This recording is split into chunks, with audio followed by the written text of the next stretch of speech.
What are replaced elements, and what are some examples?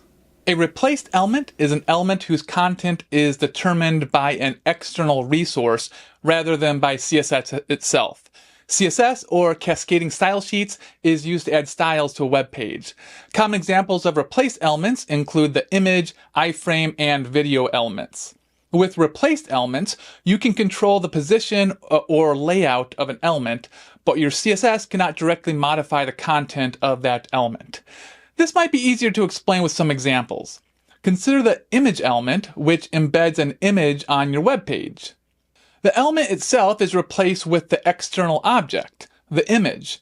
Your CSS can control things like the positioning of the image or apply a filter to it, but you cannot actually modify the image itself. A more robust example might be the iframe element, which embeds an external site on your web page. Common examples for using the iframe element would be to embed maps or YouTube videos onto the page. The element itself is replaced with the external object, the site.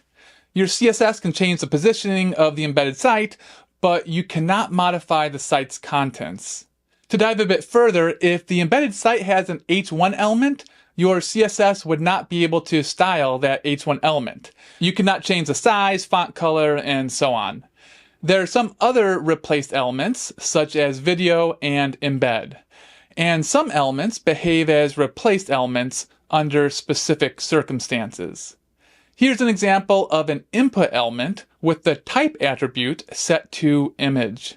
This type of input is considered to be a replaced element, but other input types like text or email are not replaced elements.